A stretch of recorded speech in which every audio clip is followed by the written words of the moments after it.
Patreon subscribers. And if you want to get on board and get extra Paul Harrell program content because you want to partner with us, you believe the show has value, you want to help us keep the show on the air, you want to help us grow the show, you want to help us make videos like this one even better, then you need to seriously think about subscribing to Patreon. It's patreon.com/thephp. That's patreon.com/thephp. Get extra content today, partner with us, and help build the Liberty Machine. We're asking you to partner with us for as little as $5 a month. Now, you can go up from there. You can go to $10 a month and get extra features, or $25 a month and become a Conduit Media Insider. But for $5 a month, you can really help us out. You can get extra content. You can see what we talk about on sets like this, and I promise you, you won't be disappointed. Thanks for watching. Back in a moment. Paul Harrell, weekdays from 4 to 6. Learn more at paulharrell.com. The senator from District 5 here in Arkansas, State Senator Brian King, is back with us. Brian, good to have you, sir. Hey, good to be on, Paul. Let's talk about the news. Over the weekend, I guess it broke. Michael Wickline with the headline, State Senator won't seek re-election. Tell us about that, Brian. Why did you decide not to run again? Because you are a great conservative with a great passion for transparency. So what led up? What contributed to the decision of not running for re-election? Yeah, most of it is with the farm and everything. I'm not 3.5 hours from Little Rock, and a lot of things have changed in the last 12 years about what's going on here, and so some family reasons, and just that's one thing that's the primary focus, for me.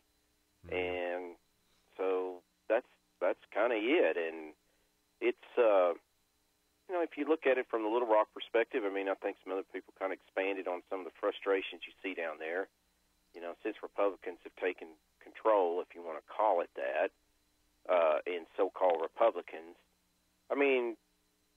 crimes, we've talked about this, crime's horrible. It's gotten worse. There's all-time record spending. Mm-hmm. There's more people on Medicaid. And, they go out there and continue to mislead people. And just, it's just very frustrating in the legislature to sit there and no matter what facts come out, no matter what comes out, they just continue to do the same thing. Mm-hmm. And it's the same thing in D.C. It's the same frustration up there. How many years did they campaign against Obamacare? And you know what? When they had the chance, no, it didn't happen. Yeah. But when they need to get elected, they say this stuff. And that just gets into the last thing that just recently happened. Well, and I want to get to that in a minute, but you said 12 years. So I just want to say, first of all, that's long enough. I wanted you to run for re-election because I know how you see things, and but at the same time, what a sacrifice to go down there the way you have, and serve, and does anybody really want to say, well, you've given 10, 12 years, over a decade of your life, and you need to give more. I wish we had folks who were like you that would step up and run, and give a little time. Well, we themselves. have, and we've elected them, and unfortunately, Paul, they go down there and do the opposite. Yeah. And we've been a part of. When I came in, there were 75 Democrats in the House, 25 Republicans, and so we started working on some things that tried to change it and stuff. And what's going to happen is there's going to have to be a change in the leadership down there, and this misleading, deceiving governor has got to go. There's some people that once they get to he's deceived now, they give him a chance, and they're like, well, Brian, I'm like, I know the Hutchinsons. I know how their game they play. They all, once they get into office, and then once they leave office, guess what? They're going and getting a check and being a lobbyist or something. They are they typify what's wrong with our public service. So it's like this public is there to serve them. Yeah. And like I said, once they leave office, they're going to become a lobbyist, or they're going to do something to get a check. If not while they're in office, possibly. Yeah. So, but the problem is, when they come in, it's like, oh, well, give Asa a chance, give everything a chance. Well, you do, and then we're going to have SB 96 that's going to end Medicaid expansion. Remember that? Yep. Didn't happen. It took Medicaid expansion to steroids. Yep. Gave it new life. And that's like I said, that's frustrating down there. And then you see the things that, just like I've been speaking out over the years about some of the things that's going on. What the heck's going on here? Is there something going on? And it comes out Michael Lamoureux's getting a check, Gilbert Baker, Jake Files, and then still no action down there of trying to correct anything. And then can I ask one? And I'm not so sure Asa Hutchinson doesn't need to have questions about possible pay-to-play stuff. Can I ask you a question? We're talking with Senator Brian King. One more question about the process and your service, your time.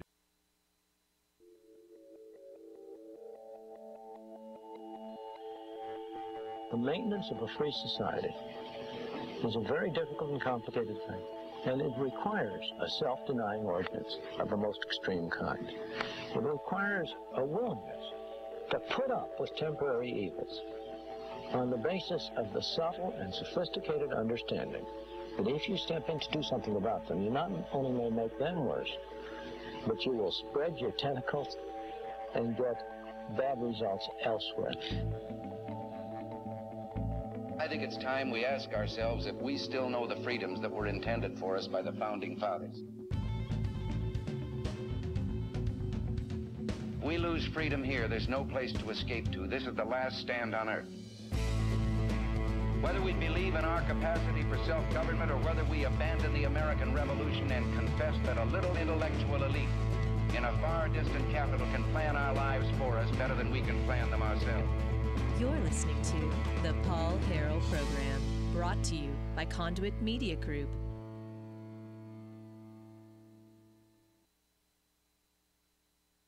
Oh, there we go. Welcome to the program. Thanks so much for being with us. Oh, yeah, sorry, we had the wrong input in the microphone there. My name is Paul. You found the intersection of conservative ideas and reality. We're building a liberty machine, and we want you to contribute to that. One of the ways you can do that is to call us, or you can text us, the number 870-275-9799. It is December the 11th, which means that all of you procrastinators who didn't go Christmas shopping last weekend, you don't have very much time. I mean, you don't have a lot of time in the weeks to go by like this, and it is the best time of year, but I mean, I'm just saying, I'm one of those procrastinators. I haven't bought any of the gifts that I'm responsible for buying yet, but I will. I will soon. The phone number, 870-275-9799. So I got a little bit of new developments here. I mean, we talked about this, I think, twice last week. We talked about how John Woods had a hearing update. But there is a new piece out on that on December the 7th, I guess, is the most recent one that I have.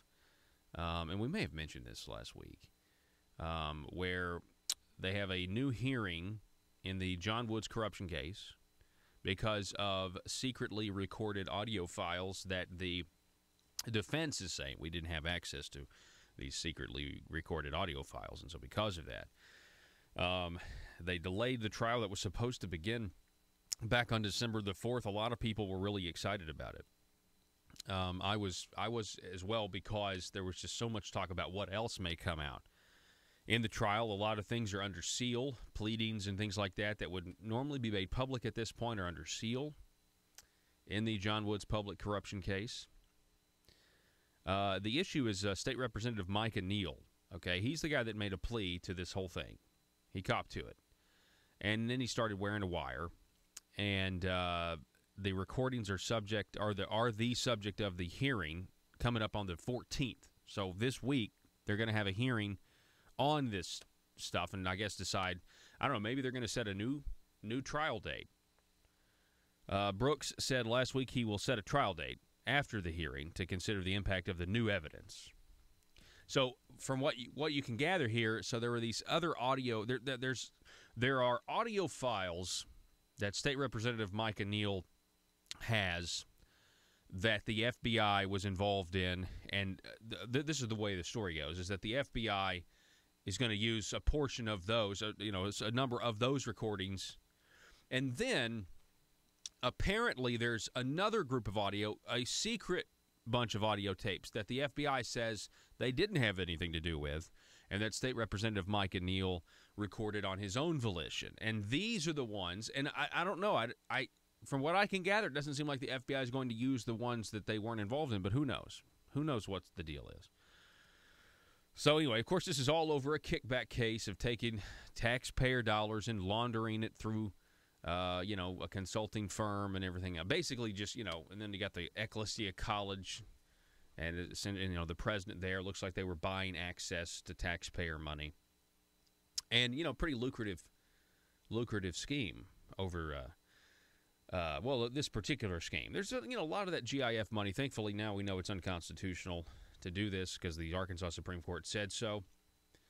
But how are they going to do it now? What mechanism are they going to use now to still allow legislators to pick winners and losers, buy votes, retain election loyalties? Because that's what they were doing. They were doling that money out to people that would then go and vote for them. And it might be a worthy cause. It might be like Boys and Girls Club of America. But you think the staff of Boys and Girls Club is going to go vote for the opponent? Probably not. Maybe. Certainly not the rural fire departments. And of course, a lot of this money is going to get delegated to the governor. Interestingly enough, if the legislators can't decide where the money goes, how come the governor's quick action closing fund is used? So, how come the governor can dole out money? I wonder if anybody needs to challenge that. I wonder if anybody needs to question the governor's ability to spend money outside of the full legislative body's control. Matter of fact, the subject of the governor's quick action closing fund, we're going to be talking to Dr. Tom Snyder and Jacob Bundrick from the Arkansas Center for Research and Economics. We're going to be speaking with them on Wednesday at 4:30 for our Conduit for Commerce policy segment. You definitely want to be here for that because they have a new paper out on the governor's quick action closing fund and how ineffective it is in terms of actually stimulating the economy. In some cases, they found on border, I'm told in some cases in the border counties, when he gets involved, there's actually a negative impact on the economy. But, the Arkansas Economic Development Commission, whatever they say, they are the authority in creating jobs, right? That's what they want you to believe with taxpayer money. It's a complete joke. Giving you an update now on Governor Asa Hutchinson and his support for the gas tax. First, let's do a flashback article, Joe. Over at Conduit for Action, June the 8th, 2017, Governor Asa Hutchinson supports a $217 million gas tax hike proposal. That is the flashback headline here, back on June the 8th. Got a nice little picture here. Governor Asa Hutchinson supports $217 million gas tax hike proposal. You see that? Okay, and I will refer you back to this article because this is the article. You need to know that this is what the governor supports. It's clear, he wants the exact same plan that was defeated in the General Assembly, that they couldn't get passed in the General Assembly. That's what he wants. Well, the update on this is that, of course, you got the Highway Department. They're now capitulating. This next story, Noel Oman, from the Arkansas Democrat-Gazette. Agency floats $8.4 billion funding plan for Arkansas roads. Proposal adds a 6.5% fuel excise tax, or a tax increase. They're gonna take more of your money. You'll pay the price at the pump, right? It's an excise tax for the pleasure of doing business in the state of Arkansas. We'll see, at first, the agency, the Highway Department, right, they wanted, the Highway Commission, I guess, they wanted to toy with the idea of taking the money they need out of the general fund, and the governor said he would vigorously oppose that, and so now they've come on board, and now this is the only option, apparently. We can't just admit that we've spent too much money, and we've been bad stewards of taxpayer dollars. We can no longer admit that. Instead, we can't undo welfare programs for able-to-work adults, so we could use our money, resources on things we all agree on, like good roads. No, instead we're just going to go back to the people and make them pay more money when we are already giving the government money to do these things, like build roads, and they're just really bad at it. Can we say that?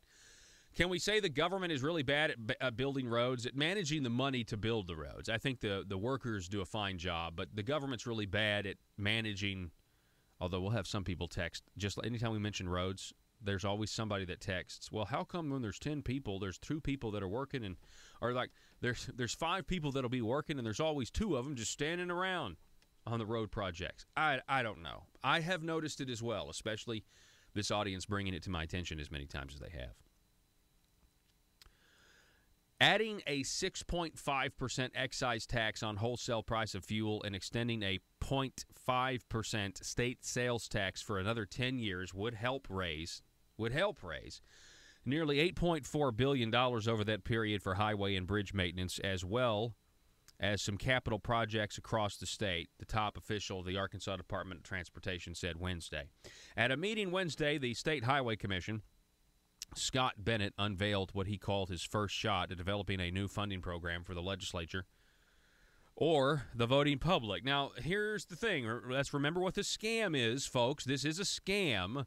They're going to attempt to say that they're not voting for the tax increase.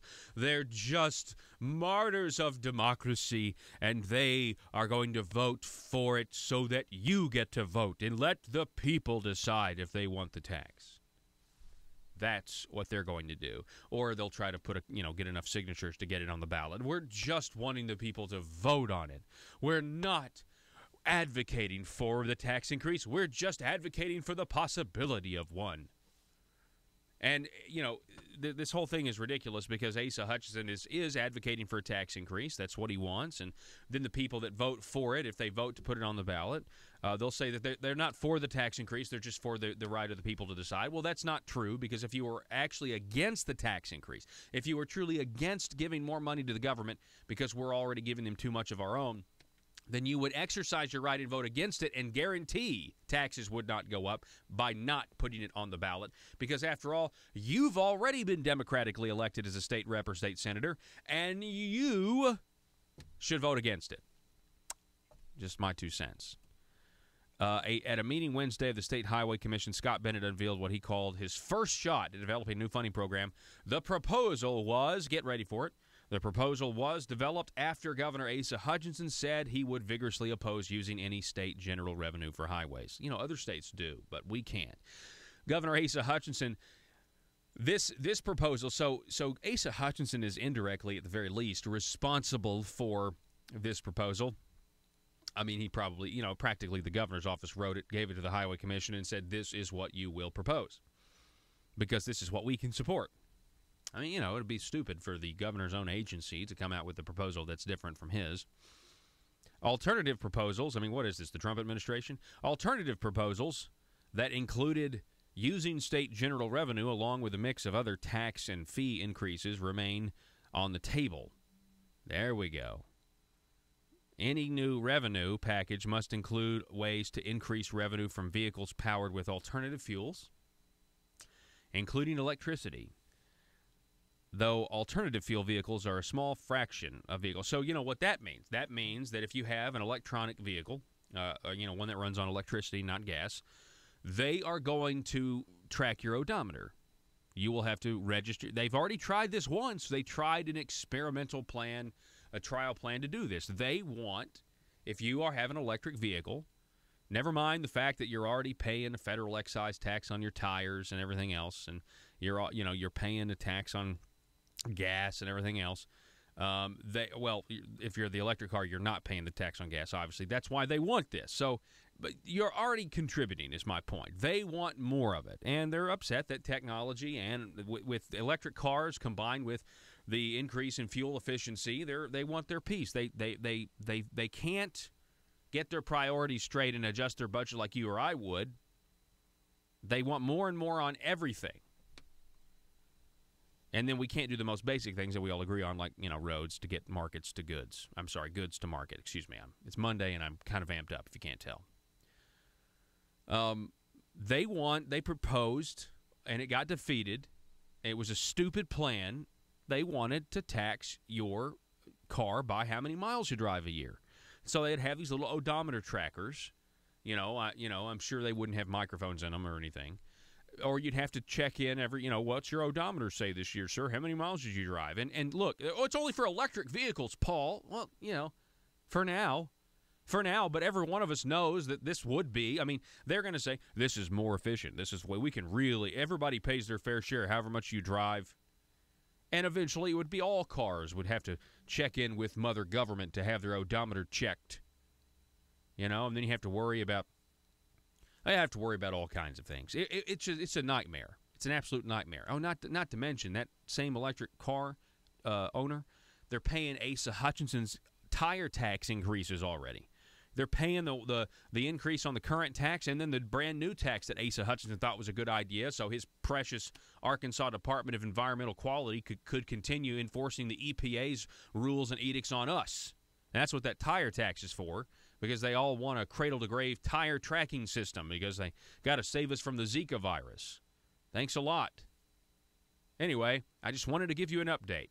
The update is this. The governor still supports a gas tax increase because they just don't have enough money to do the things we're already paying them to do. We're going to take a break. Be back in just a moment. Merry Christmas from the Paul Harrell Program and Conduit Media.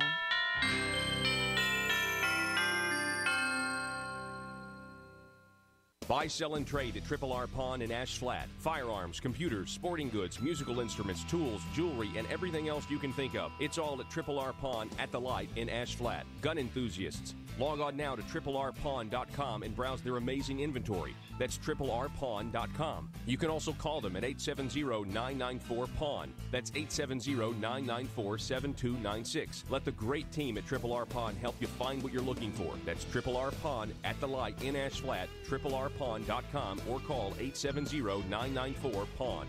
If you're like me, you believe that small business is the heart of Arkansas's economic engine, and it should be viewed that way by the politicians in Little Rock. Conduit for Commerce also believes, like you and I believe, policies that achieve less regulation and lower taxation help small business in Arkansas thrive. Other policies like small, constitutionally consistent government and reducing citizen dependency on government keeps it from growing and expanding its influence on our daily lives. Conduit for Commerce works every day to educate the general public and legislators on these important priorities in the name of Arkansas small business. By the way, contributions to Conduit for Commerce are tax deductible. Log on now to conduitforcommerce.org and click on Contact Us on the right side of the page. That's conduitforcommerce.org. Go there now and learn the facts on protecting small business in Arkansas. Do you need to advertise your business product or service, but not sure what the best choice is? Folks, allow me to introduce you to talk radio. You're listening to it right now. Talk radio is one of the most unique mediums in all of advertising because it actually works. It gets the information you want to the people you want to get it to. And by the way, those people are educated, well-informed decision makers of their household, and most of them have disposable income. If this is a target audience for your business, then you have to consider advertising on my show, The Paul Harrell Program. We have options for most any budget and can provide you with exciting opportunities to grow your business. We can put your message across the state, or we can help you locally. Call 870-275-9755 if you have any questions. That's 870-275-9755, or visit my website, paulharrell.com, and click on Advertise.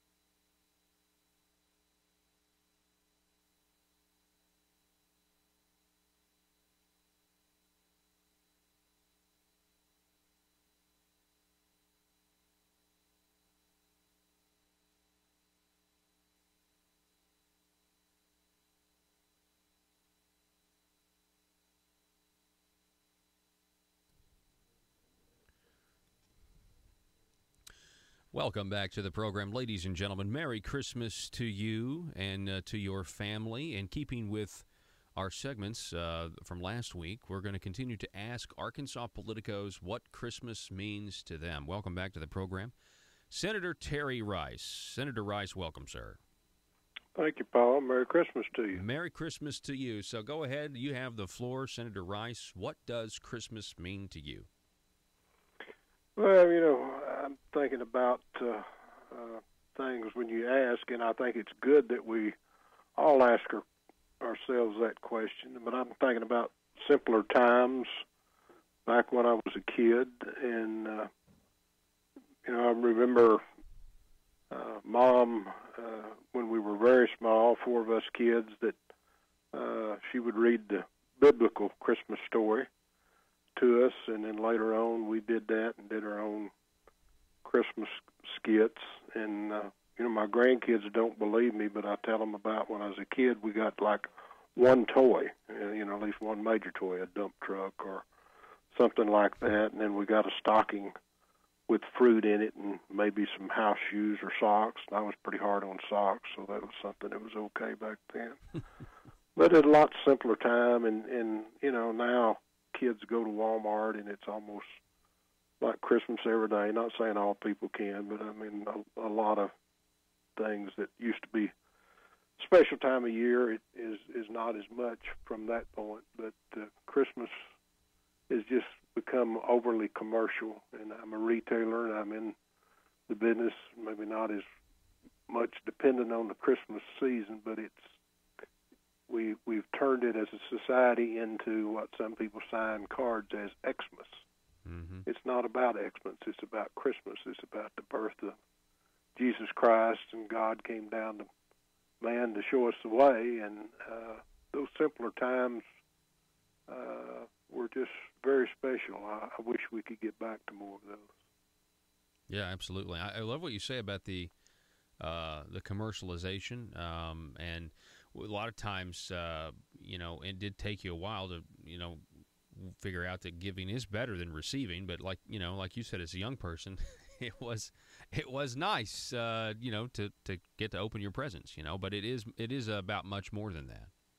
But and again, we didn't have as much back then, and we people sometimes don't realize. I remember hearing stories from my older relatives. I think about an old uncle that was born back in the late 1880 something, and as a young boy, I remember his stories so vividly that he would tell about as he was growing up, the times that they lived in, and they had to hunt to eat, and that was right here in West Central Arkansas, and it was harder times, but they were close families. A lot of them were big families.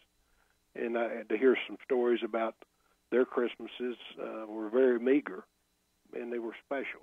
And, today, sadly to say, America overall is spoiled with our expectation of our wants, not necessarily our needs. And I hope this season that people will stop and reflect, and being asked to do this has helped me to stop and remember, Jesus is the reason for the season, and there is no Christmas without Christ in it. You've just got Xmas, and that's not, we have Hanukkah, the Jews celebrate, we have different religions celebrate different things, but Christmas is a special time. We need to remember what it's all about.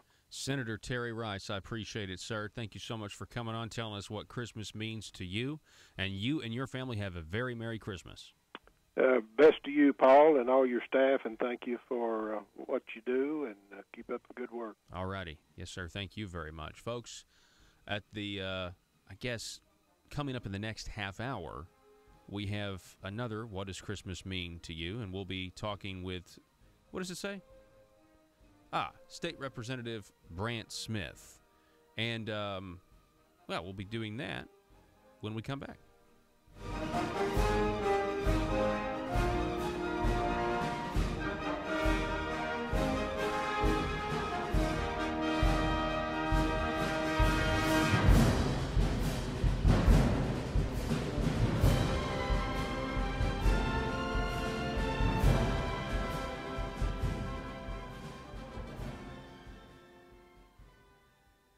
welcome those of you watching at paulharrell.com, Facebook Live, or our YouTube page, The Paul Harrell Program.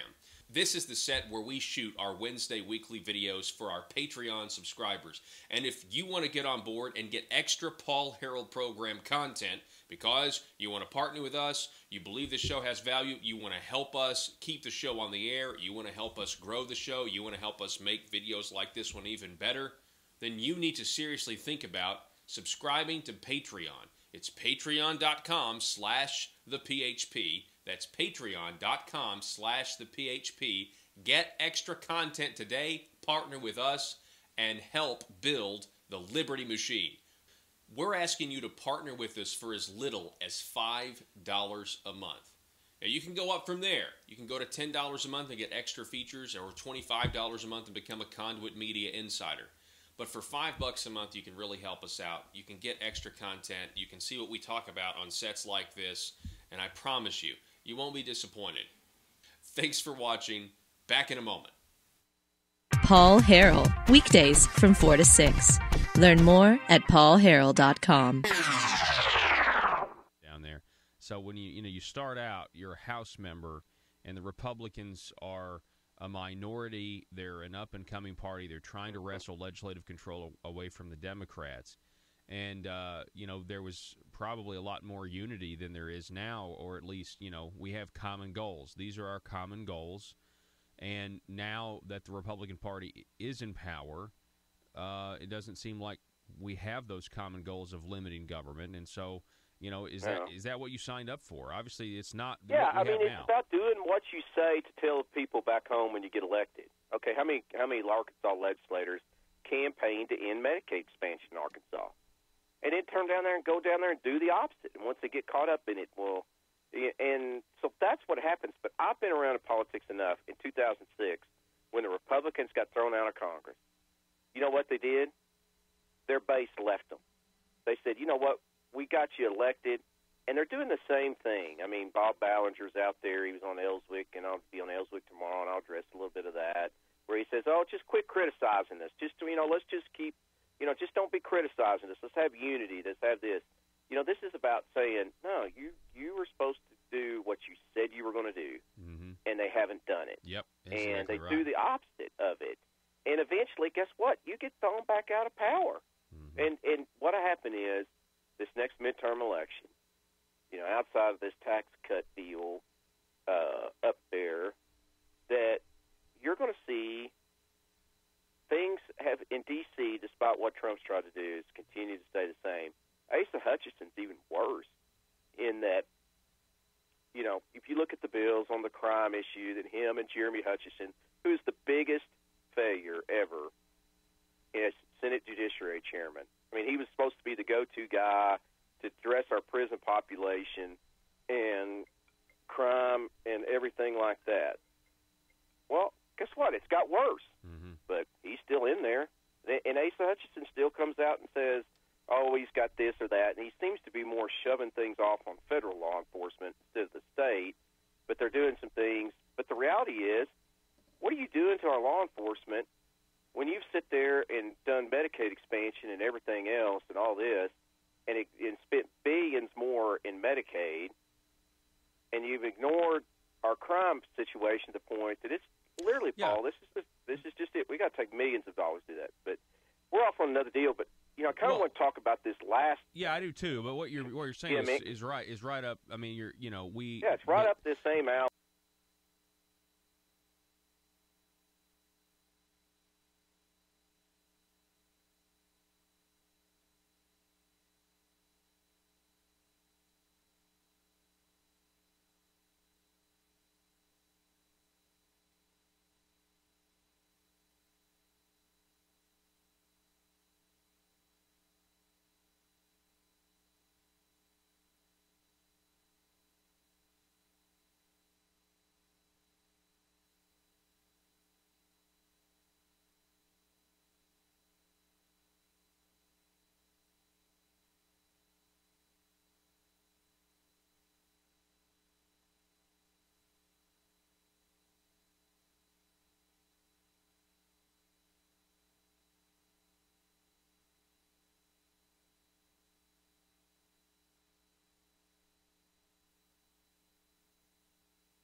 All right, ladies and gentlemen, welcome back. Thank you so much for being with us here on I hope your Monday's going good. Let me just say that. I hope it's going really, really well. The number 870-275-9799.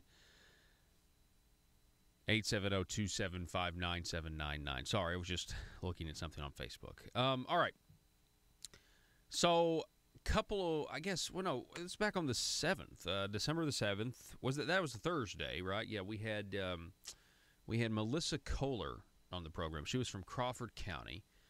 And Melissa she did a really good job. And she posted this. I'm gonna do two things. So we're gonna look at her Facebook post, because apparently she got some positive feedback for being on this program, and she also got some negative feedback from being on this program. So let's look at her Facebook post first, and then we're gonna do some audio flashback here in a minute. I'm gonna let you hear what it actually what she said that got her some negative comments. So the next day after she was on the program on December the 8th, she wrote this. Yesterday I was on the Paul Harrell program. I've had really positive feedback and some negative. I stand by my comments. I also see a need to expound. There have been some Democrat elected officials that have changed parties due to finding themselves at complete odds with the party platform. I've spoken with two such Crawford County elected officials and explained finding themselves in exactly that position. So far, I'm unaware of reason to take either of those officials' work to task.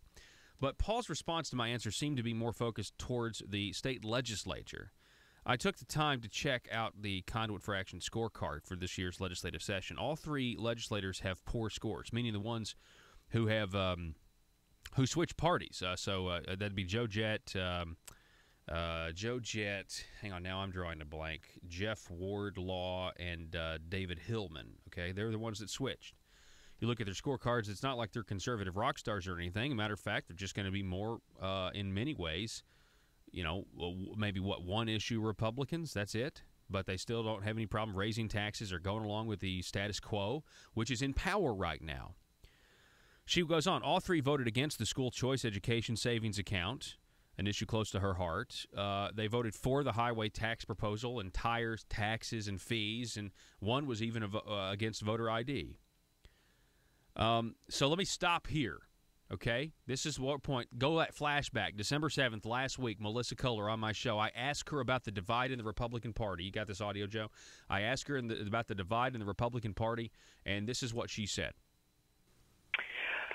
There is a divide, and I'll tell you one interesting thing I've taken note of for probably a little over a year. First time I heard it was in a District 3 meeting when I was chair.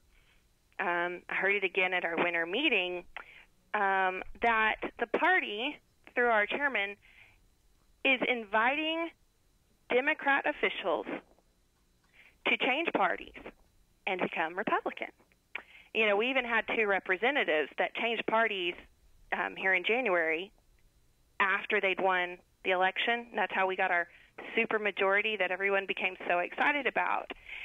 And I think that shows an absolute divide right there, because when you look at the platform, now I'll admit the new 2016 platform is not the platform I thought we were voting in. But when you look at both the GOP platform and the platform of the Republican Party of Arkansas, it talks about limited government, at least the GOP platform does, separation of powers, federalism, the rights of the people, that they must be preserved, uncompromised for future generations. Political freedom and economic freedom are indivisible, and that political freedom and economic freedom are separated. When they're separated, they're in peril, but when they're united, they're invincible. And so that platform is so completely opposite of the Democrat platform. So when we go out and we ask officials that have been elected on that opposite platform to just change your allegiance, can a person do that, Paul?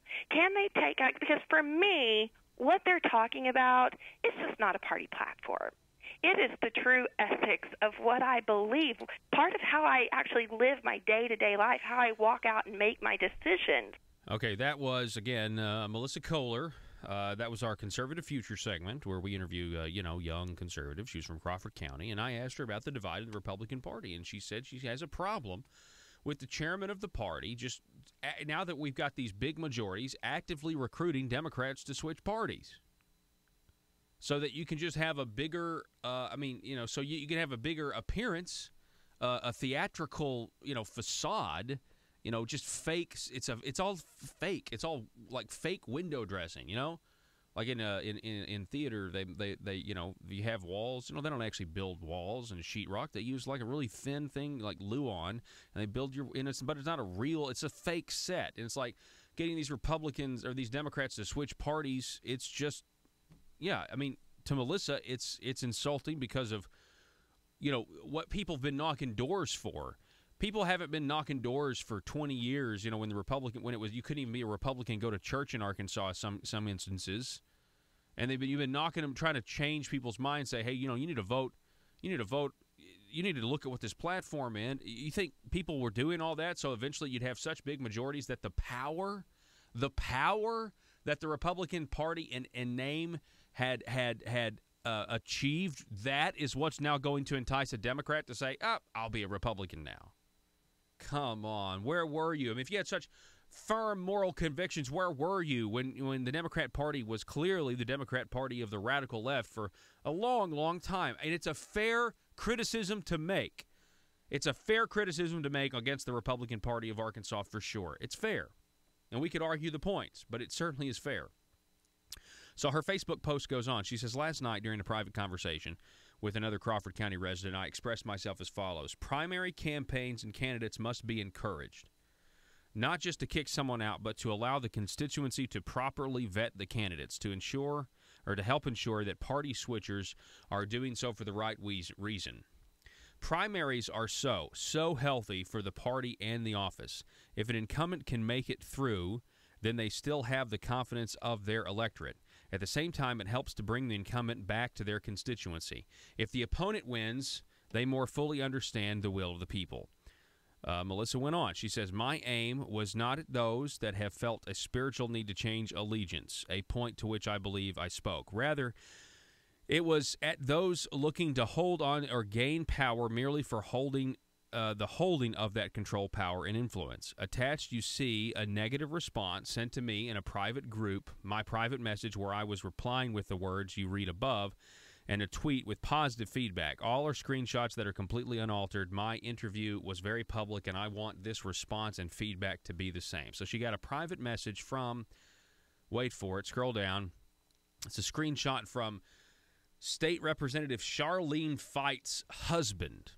So State Representative Charlene Fight's husband writes, Melissa, Linda Collins Smith was a lifelong Democrat and was elected to the House of Representatives as a Democrat. She saw that her beliefs more closely aligned with her Republican colleagues, and she very publicly switched to the Republicans. Are you saying we should question her motives and never trust Linda because that's what you said?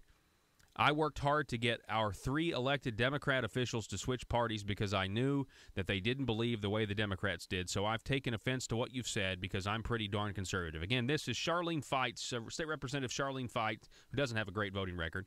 This is her husband criticizing Melissa Kohler, who was on my program on Thursday. Now, let me a couple things here, but this is very easy to I guess, poke holes in this kind of logic. First of all,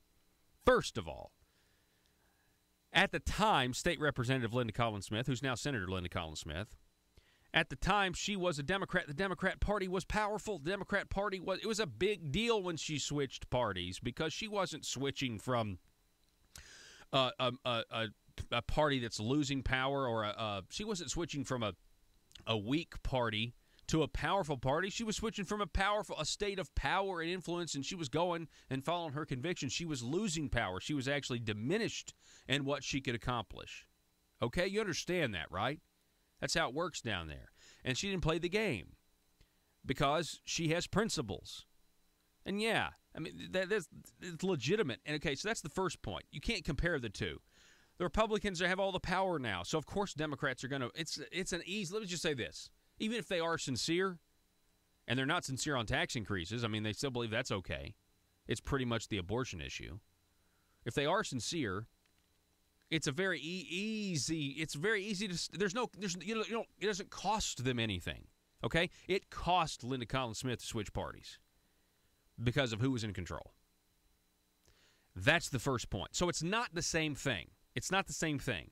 It's very hard to say that that's an equal comparison. It's just simply not an equal comparison. Now, number two, Linda Collins-Smith has one of the most conservative voting records in the entire state.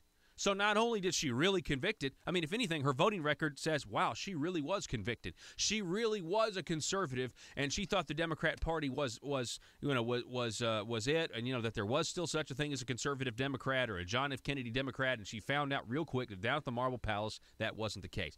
And by the way, she switched parties back in 2000 what? When did she switch parties? It was in 2010 or something, or 2011. I can't remember, but it was a long time ago. All right. So there's that. And let's see, what else did she say? Let's see, Republican colleagues very... So Linda Collins-Smith has a voting record that actually verifies her convictions. So look at these three elected Democrat officials, okay? You look at, like, Jeff Wardlaw. He switched and got to maintain his committee chairmanship on the Public Health Committee. I mean, the Republican Party should be embarrassed about that. Yeah, we're going to let you... be a new convert, and then immediately let you, preach at the congregation. I hear that. You're go ahead. Yeah, you're a new Republican. We'll let you be the lead pastor here. That doesn't make any sense, and yet that's what happened. And then you look at their voting records. And they're not good. We're talking about people that, are opposing caps on Medicaid expansion, which are conservative ideas, or they're for the tax increase on the internet and everything else. And it's just... they're for the tire tax. I mean, she had it in her Facebook post. So when Charlene Fight's husband says that he worked hard to get the three Democrat officials to switch parties, you shouldn't have had to work for it, number one. Right? I mean, if they're really convicted about it, why you got to work for it? Charlene Fight's husband? Why you got to work for it? I don't get that. That's weird to me. If this is really about the way we live our life, you're not going to have to work to get these. They're going to be like, wow, this party is not good. Republican Party's not so much better either, by the way. I mean, just look at our results right now. I mean, they're okay with Jake Files still representing the people of Fort Smith when he's mentioned in an FBI affidavit as committing wire fraud and forgery and all kinds of stuff. Stealing taxpayer money. No, they're fine with that. They're more concerned about trying to, Jan Morgan doesn't need to speak at this event. Jan Morgan doesn't need to speak at that event. Jake Files, he's fine. He's one of us. So, yeah, anyway, I got a problem with this. This is ridiculous. I mean, you're going to get criticism from, Charlene Fight's husband. I guess that's fine. Whatever. Melissa, when you came on the program, I didn't intend for you to get criticized, but you got some praise as well. So I think you did great. I think everybody knew that was probably one of the best conservative future segments we've ever had. And when you get the most flack, you're right over the target. And so apparently, I guess the person, trying to spread the cover fire is Charlene Fight's husband. And I think if you look at the voting records, it's kind of like, wow. I mean, did these Democrats really need to switch to being Republicans? All it does is make it harder on true conservatives to try to navigate who actually represents a limited government perspective. We got to take a break, folks. You're listening to the Paul Harrell program, and we'll be back in just a moment. Merry Christmas from the Paul Harrell program and Conduit Media.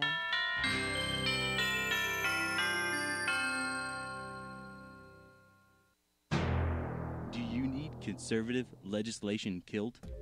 Or do you need policies enacted that ensure government growth? Then you need to get Nephewed. Hi, I'm nephew number one of uncle, nephew, and nephew, attorneys at law. I'm not a lawyer, but I am a senator. And I'm nephew number 2, and I am a lawyer and also a senator. Are you the victim of a recent accident in which the voters in your community mistakenly elected a limited government conservative who is now actually implementing the ideas he or she campaigned on? That's right, nephew number 1. Don't be a victim of democratic elections any longer. At Uncle, Nephew, and Nephew, we are committed to killing limited government legislation and promoting bills that increase the size of government by using any tool at our disposal. Because sometimes the truth of the matter is, principles get in the way of pragmatism. Just listen to some of our great testimonials. Ever since I've been using the nephews, all my special interests have been served.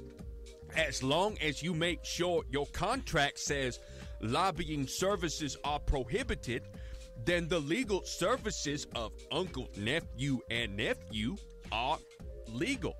Trust me, put the nephews on them. It came out of nowhere. I was blindsided last election cycle when my well-funded and paid-for politician lost to some grassroots limited government voters. But then I hired the nephews, and they killed all the conservative policies the voters wanted. I got nephewed. I got nephewed too, and so can you. Uncle, Nephew, and Nephew will accept compensation via campaign contributions. Put the nephews on them. PHP Parody.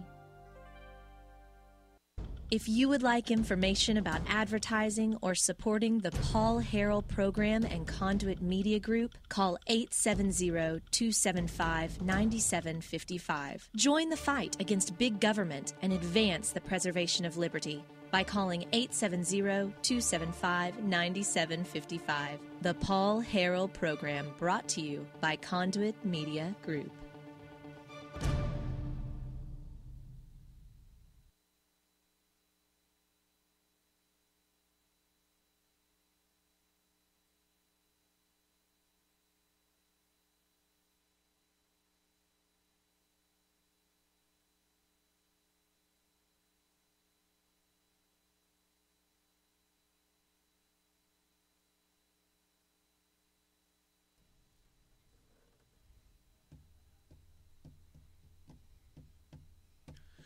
All right, folks, welcome back to the program. Again, Merry Christmas to you and to your family. Continuing with our segment, What Does Christmas Mean to You?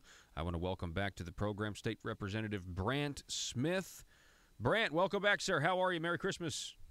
Hey, Merry Christmas to you, Paul, and thank you. Absolutely. So take it away. You have the floor. We got about 5 minutes here. State Representative Brant Smith, what does Christmas mean to you? Well, thank you, Paul.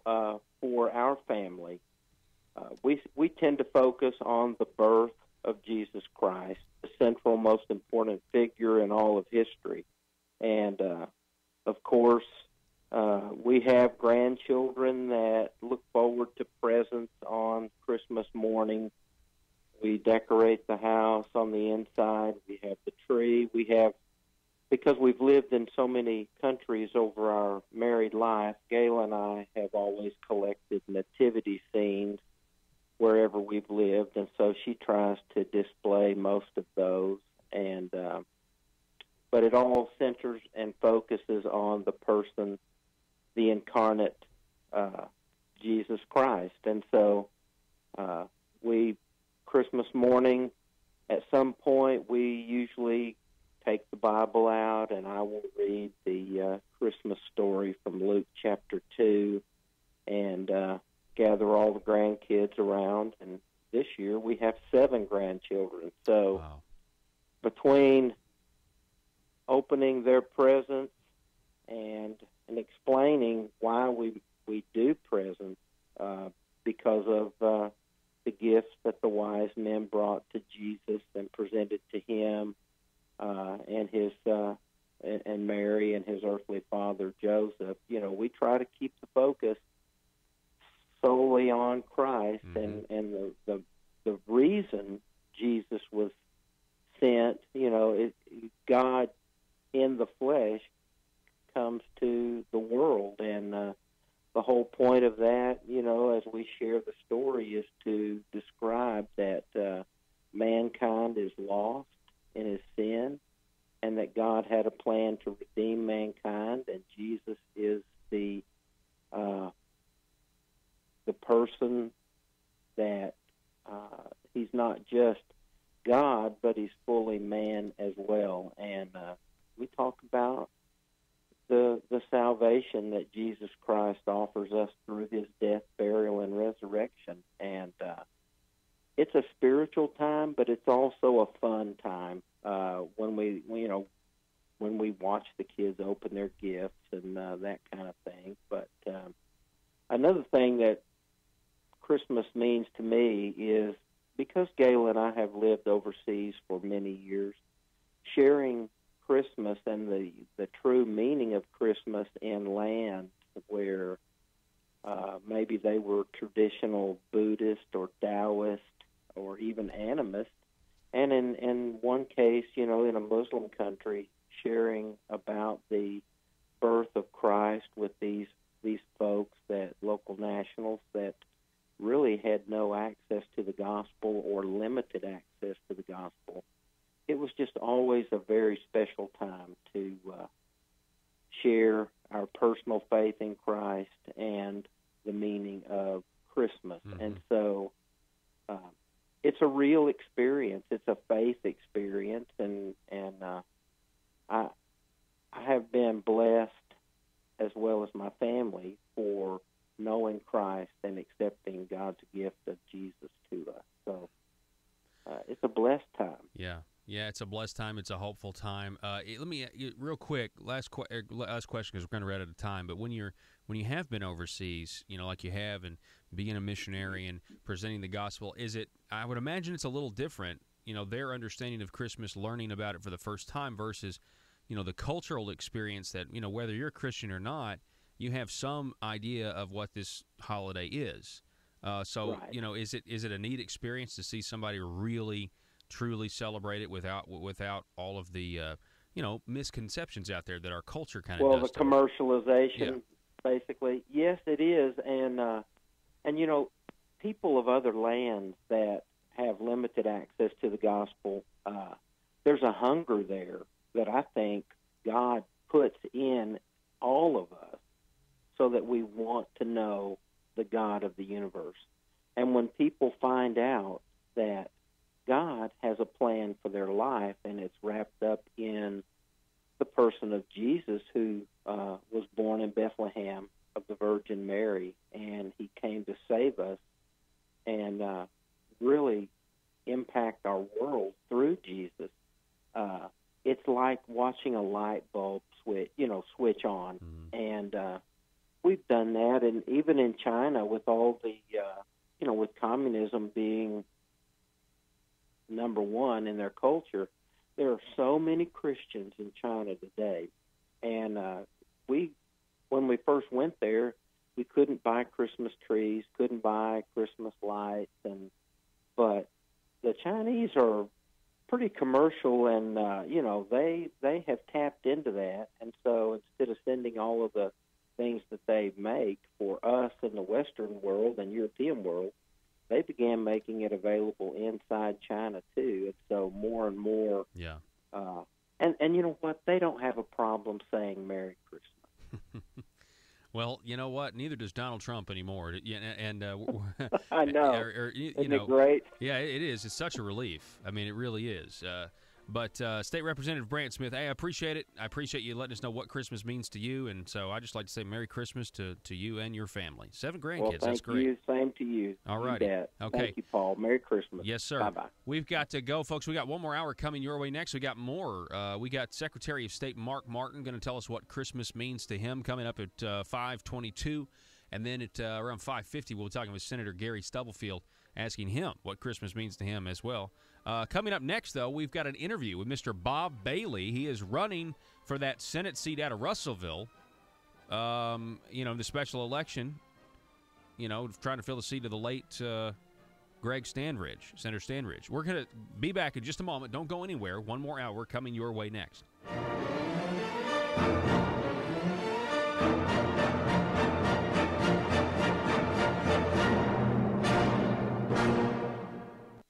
Rush, Glenn, Sean, and Paul. This is Jonesboro's 1013 FM News Talk, KBTM. Welcome those of you watching at paulharrell.com, Facebook Live, or our YouTube page, The Paul Harrell Program. This is the set where we shoot our Wednesday weekly videos for our Patreon subscribers. And if you want to get on board and get extra Paul Harrell Program content because you want to partner with us, you believe the show has value, you want to help us keep the show on the air, you want to help us grow the show, you want to help us make videos like this one even better, then you need to seriously think about subscribing to Patreon. It's patreon.com/thephp. That's patreon.com/thephp. Get extra content today, partner with us, and help build the Liberty Machine. We're asking you to partner with us for as little as $5 a month. Now, you can go up from there. You can go to $10 a month and get extra features, or $25 a month and become a Conduit Media Insider. But for $5 a month, you can really help us out. You can get extra content. You can see what we talk about on sets like this, and I promise you, you won't be disappointed. Thanks for watching. Back in a moment. Paul Harrell, weekdays from 4 to 6. Learn more at paulharrell.com. Everything, the stuff that a vast majority of us agree this is the government's responsibility to keep criminals behind bars and carry out their full sentences. We're giving up on that. And because we're spending on other priorities. So let's talk about that. The headline, the state cut revenue forecast by $22.1 million. Governor Hutchinson says, though, that we're not going to cut the state's projected budget, even though we're having to cut the revenue forecast. That seems weird. I want to talk about specifically something he said about we're going, quote, as an additional conservative tool to manage the budget, we will present to the General Assembly a fiscal 2019 budget that will reduce spending. This will provide sufficient cushion in the event there is an unanticipated economic news that changes the revenue picture next year, end quote. Then the paper goes on to point out that he gives no specifics about what the conservative tool would be. What do you make of this? Well, first off, Governor Hutchinson, once again, misleading and deceiving people. This is the same guy, the all-time record spendingest governor in Arkansas history, all-time record spendingest governor in Medicaid. Okay, this is the same guy when he was not going to make projections and did a cut that said, hang on a minute, I've got too much communication going on. That's here. All right. But this is the same guy that said, I don't have a spending problem. Why does he need a conservative tool for a guy that doesn't have a spending problem? I don't know that he needs to reduce spending. Why does he need another tool? But he was the one that said, it's just the taxpayers didn't send me enough money. Mm-hmm. Okay? But what Governor Hutchinson's really saying is he doesn't need a conservative tool. He needs conservative fools. He needs to fool the people again. He has all the tools are available for this. You have a Category A, a Category B. You do this, you fund A. Then if you have the money, then you fund B. Then you have these others. And so the other tool he has, which he totally ignores or schemed around, was the 75 vote threshold on appropriation bills. Mm-hmm. You know what? Him and Bart Hester and Jim Hendren and them, if you do you respect the Constitution or you don't? Okay, and you can't say you respect the Constitution when all you do is come up with some lawyer legal scheme to get around it, and they did. Yep, that's exactly right. So you're saying, he already has a tool to reduce spending, and it's called the Arkansas Constitution, and he did and your own voting and your own budget mechanisms. There is all kinds of tools that it's already there. He doesn't need – what he needs is conservative fools, that he can continue to fool people. Because, see, our budget years are on July 1st to June, end of June the next year. Okay, so he goes into an election year, and I saw Mike Beebe do the same thing. He goes into election year, and he goes in this budget session, and he's going to implement this conservative tool for the next time. Well, he's only got about 4 months or 5 months until the election. And then after that, he's got another 4 years. So this is just another gimmick that he's going to use for the next budget session. The problem is he keeps spending too much. And where's most of the spending? Medicaid. And who's responsible for all the spending and the problem we're in? Asa Hutchinson and the leadership down there, and everybody else that just falls in line with them. Yeah. No, I think you're right about that. And I will say this. I think his comments about trying, using the buzzword, we're going to put an additional conservative tool to try to reduce spending. Yes, I think he is. I think this is him saying, hey, listen, I know that the base out there has gotten word that I've increased spending $130 million, $140 million, and $170 million the 3 years I've been here. And I think people are now starting to associate me in the base with being a big spender. So I'm going to start trying, like you said, to use these buzzwords to try to, paint a picture that he is who he's not. And that's how he kind of got elected. I mean, if you go back and look at his campaign commercials, he said he opposed Obamacare. He said he supported the Second Amendment. He said all these things, but we have legislative record now that suggest otherwise. The maintenance of a free society is a very difficult and complicated thing, and it requires a self-denying ordinance of the most extreme kind. It requires a willingness to put up with temporary evils on the basis of the subtle and sophisticated understanding that if you step in to do something about them, you not only may make them worse, but you will spread your tentacles and get bad results elsewhere. I think it's time we ask ourselves if we still know the freedoms that were intended for us by the Founding Fathers. If we lose freedom here, there's no place to escape to. This is the last stand on earth. Whether we believe in our capacity for self-government or whether we abandon the American Revolution and confess that a little intellectual elite in a far distant capital can plan our lives for us better than we can plan them ourselves. You're listening to the Paul Harrell Program, brought to you by Conduit Media Group. Hey, folks, welcome. It's hour number 2 here. Thank you so much for being with us. My name is Paul. Really quick announcement, real quick. Hey, on Thursday, I'm going to be in Mountain Home. I'm going to be doing a live remote from Mountain Home. So I'm excited about that from the affiliate there, Mountain Talk 97.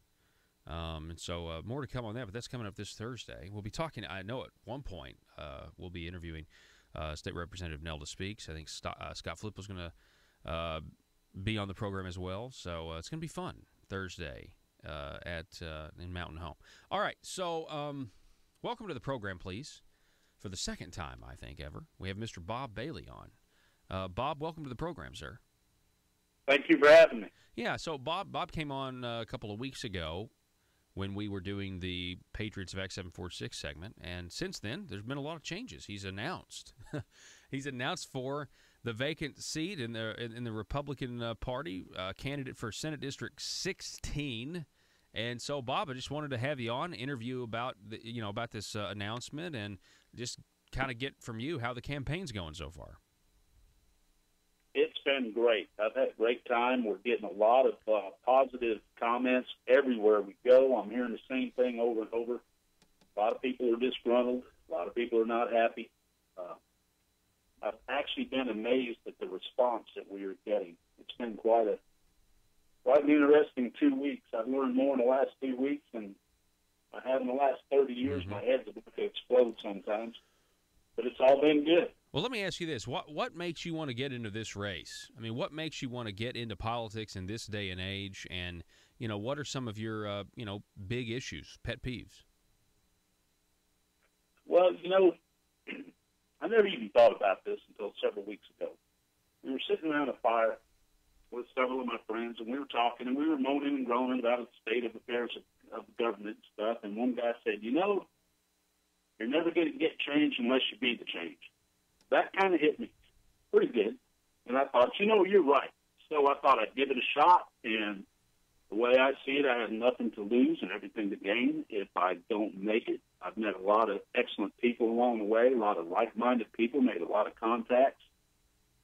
Really, truly, the reason I'm doing this is I do not believe that my children or my grandchildren will have the same opportunities as I did as a kid growing up. And that's why I'm doing it. You think your kids had the same opportunities that you will growing up? Oh, do I? Man, that's a good question. No, absolutely not. I mean, it's a math problem at that point. I mean, you just look at our debt to GDP ratio and everything else, and it's really scary. You're right. I mean, stuff has got to be done, but you got to have people, and specifically in Little Rock, you got to have smart people. I think in many cases you got to have people who are more committed to the conservative concept of limited government at the state level than you do the national level in some respects, just because I think eventually if there's going to be so many hard decisions at the local level if things were to, spiral out of control at any one point, especially if you look at the national debt, which nobody talks about anymore, that you're going to need people to be able to resist the temptation to grow government or take your liberties away. And I think that's going to be at the local level. But I guess that's my answer. So, yeah, no, I think a lot of people get in because they know their kids are going to have it worse off than they did. I went and addressed a meeting the other day, and I didn't really know I was even supposed to speak until about 30 seconds before the guy said, "Hey, Bob, you want to come up here and talk?" And I'm like, oh, man, no preparation at all. But I started out with, how many people here have grandchildren? And pretty much, as the audience is mostly anywhere from 50 to about 70. Everybody raised their hand. Then I said, how many people believe that your grandchildren will have the same opportunities that you will? Across the board, I got a unanimous groan. One guy said, there's no way in heck. I mean, everywhere I'm asking this question, I'm getting the same answer over and over. Progress is when your kids, your children, do better than their parents do. And we are not seeing that. Yeah. We are not seeing. I'm seeing kids getting out of college with $50,000, $60,000, $70,000, $80,000 in debt. I mean, they're going to be 45 years old, 50 years old before they even pay it off. It's almost like they're being set up to fail with loans like that. Yeah. I think we can do better than that. Well, yeah, or just become, dependent on the government or something like that. Let me ask you about that, overall philosophy, or just actually, let's just go with some specifics. So here in Arkansas, we expanded Medicaid under Obamacare, and we have a divide that started in 2013. It exposed a divide within the Republican Party. Did you think expanding Medicaid idea was a good idea? I think Obamacare is basically unconstitutional. That's what I think about Obamacare. I think that's a scam.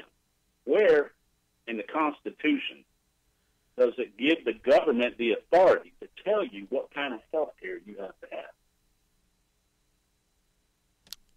Yeah, I mean, it doesn't have that authority. It's certainly not an enumerated power. Well, we have it. Yeah. Do you see a divide in the Arkansas Republican Party right now? I mean, are you aware that it exists, or is it just a phantom thing? No, the more I get into this political stuff, there is a definite divide. You've got Republicans in name only.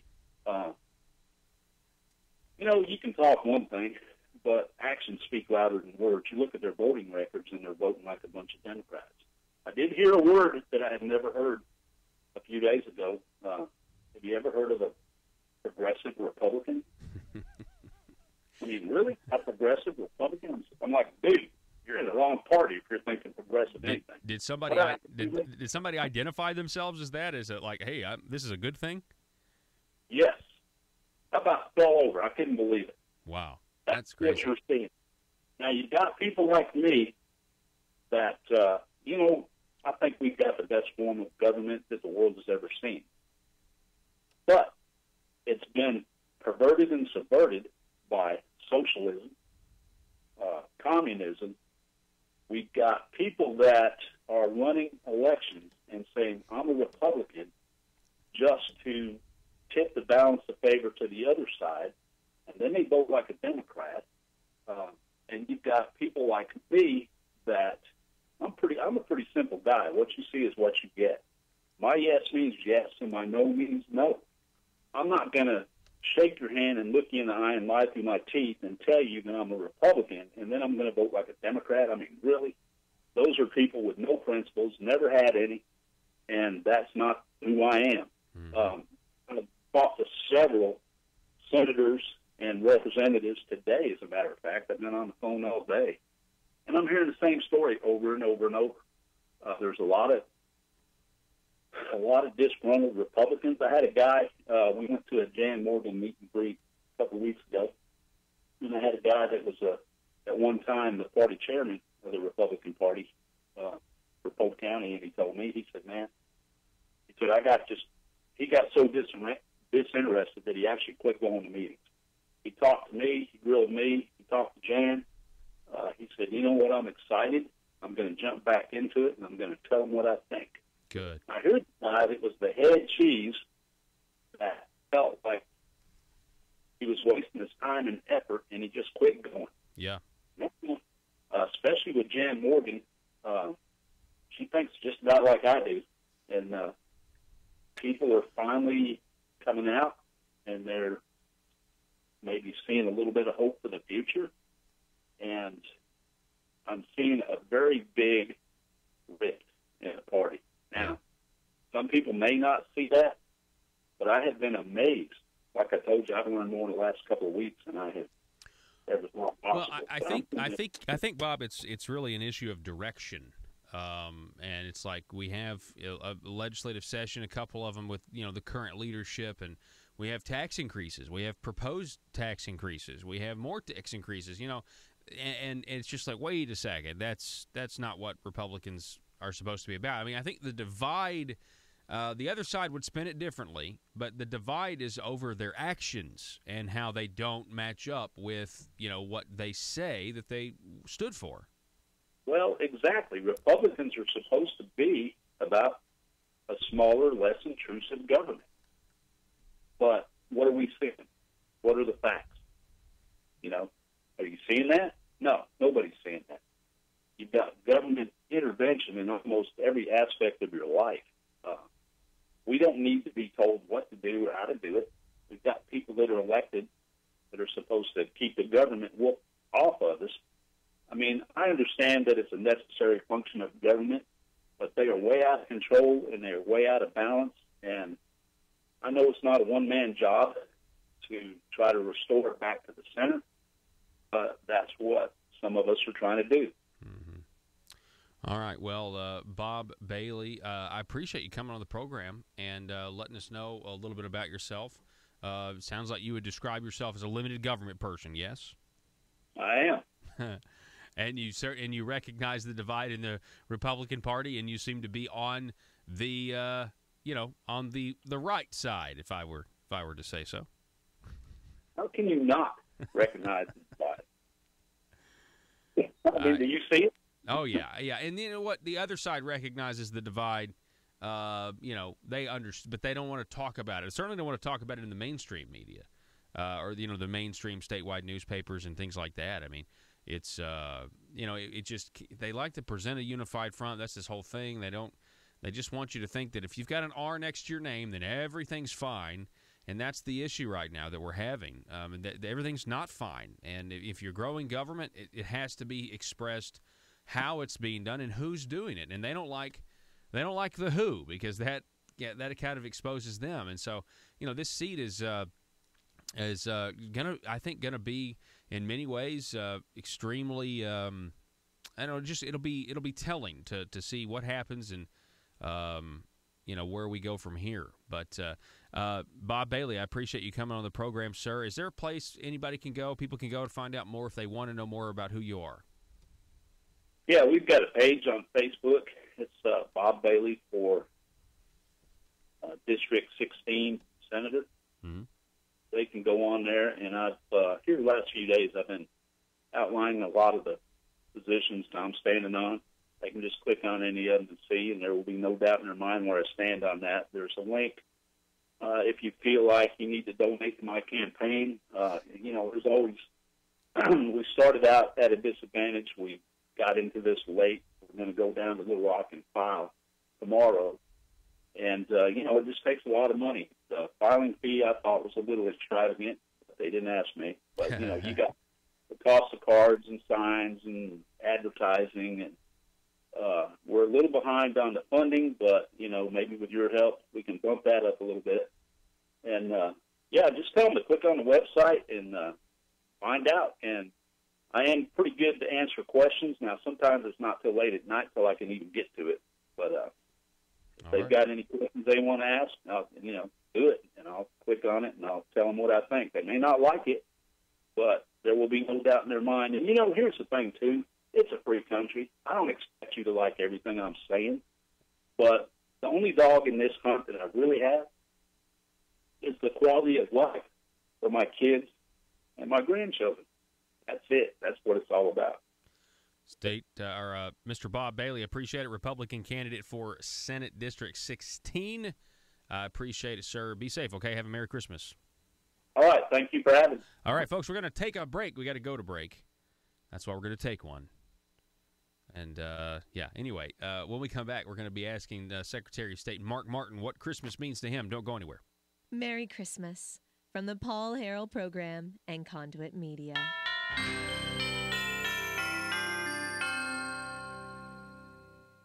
Buy, sell, and trade at Triple R Pawn in Ash Flat. Firearms, computers, sporting goods, musical instruments, tools, jewelry, and everything else you can think of. It's all at Triple R Pawn at the Light in Ash Flat. Gun enthusiasts, log on now to triple-rpawn.com and browse their amazing inventory. That's triple-rpawn.com. You can also call them at 870-994-PAWN. That's 870-994-7296. Let the great team at Triple R Pawn help you find what you're looking for. That's Triple R Pawn at the Light in Ash Flat, triple-rpawn.com, or call 870-994-PAWN. This is State Representative Dan Sullivan with a Liberty Moment. Governments do not make ideals, but ideals make governments. This is both historically and logically true. Of course, the government can help to sustain ideals and create institutions through which they can better be observed, but the source of their very nature is in the people. The people have to bear their own responsibilities. There's no method by which that burden can be shifted to the government. It's not the enactment, but the observance of laws that created the character of a nation. President Calvin Coolidge. Paid for by Sullivan for Arkansas. If you're like me, you believe that small business is the heart of Arkansas's economic engine, and it should be viewed that way by the politicians in Little Rock. Conduit for Commerce also believes, like you and I believe, policies that achieve less regulation and lower taxation help small business in Arkansas thrive. Other policies like small, constitutionally consistent government and reducing citizen dependency on government keeps it from growing and expanding its influence on our daily lives. Conduit for Commerce works every day to educate the general public and legislators on these important priorities in the name of Arkansas small business. By the way, contributions to Conduit for Commerce are tax deductible. Log on now to conduitforcommerce.org and click on Contact Us on the right side of the page. That's conduitforcommerce.org.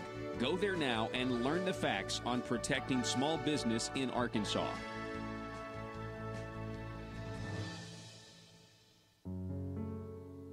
In Arkansas, every single hour there is a politician not getting what they want. For some, it's an absolute nightmare. The sleepless nights wondering if progress will ever come. Lying awake pondering how to grow government in this political climate. Asking questions like, why don't my constituents want to pay a few cents more in taxes? Everyday politicians feel abused and neglected. These politicians are starving for power. They're hungry, confused, and they don't understand why no one seems to care. Will you be a patriot and commit today to help these poor, starved for power public officials? It's simple. All you have to do is commit to stay silent and never dissent or stand in the way of your politicians' rise to power. Never speak up or get engaged to stop the growth of government. By committing to these simple steps, you will ensure the life of your politician will be filled with contentment and the respect they are desperately seeking, as well as campaign contributions from lobbyists. This message brought to you by Aristocrats Serving Arkansas. PHP Parody.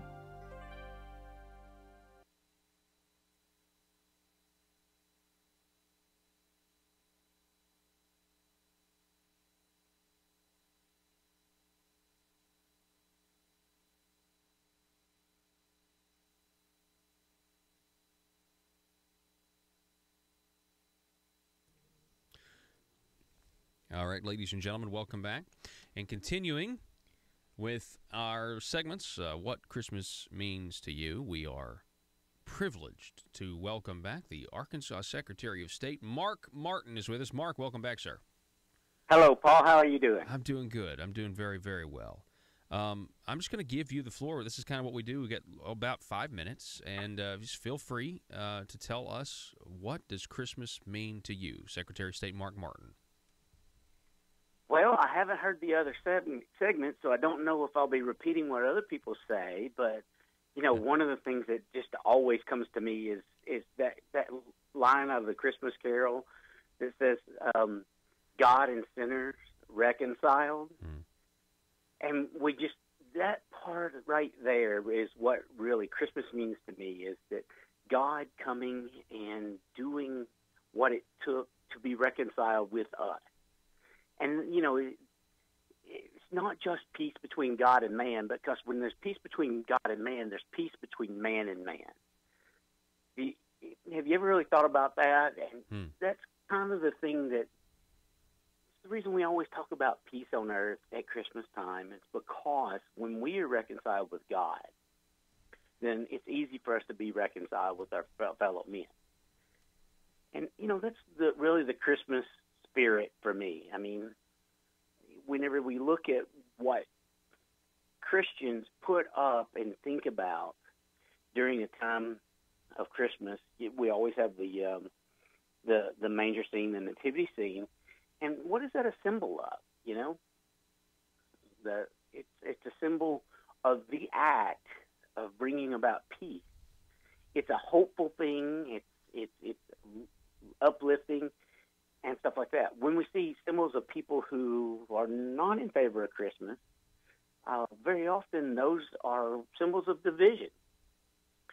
So I think that it's really, to me, Christmas is by extension of the peace that God made with us through the atonement of his Son for our sins, and that indwelling with us to do that has so much more meaning than just between us and him, but with other people too. So, and I think that we match that sort of gift-giving that God gives to us with other people by kind of giving a gift, sort of as a symbol of what he did. Certainly immeasurably less, but a nice thought along the way. Yeah, I really, that actually is, I think, unique in what everybody else has said. I mean, everybody said great things, but the idea of the reconciliation between us and our fellow man because of Christ is certainly a new aspect. I mean, it's not new, but I mean, it's certainly, you know, it's unique, and I think that comes out of a recognition or a realization of God coming from heaven and humbling himself, becoming poor so that we might become rich. And when you're confronted with that kind of love and the reconciliation you have before God, how can you say and have a claim against your brother? Yeah, exactly. I mean, and you really see just how short we come in dealing with other people when we realize what God did for us. So you just really are left coming up short in feeling, and that just motivates us to do more than what we would have, right?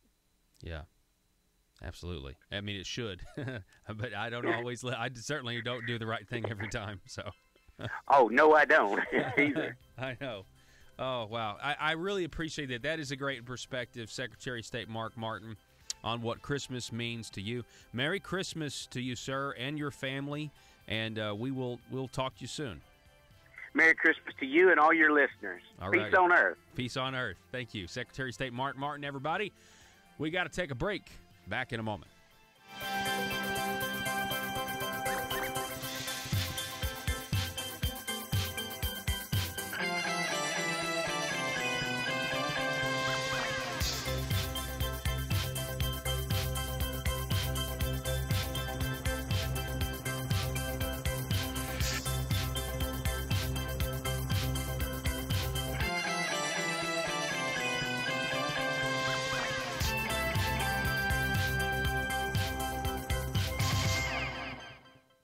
Are you?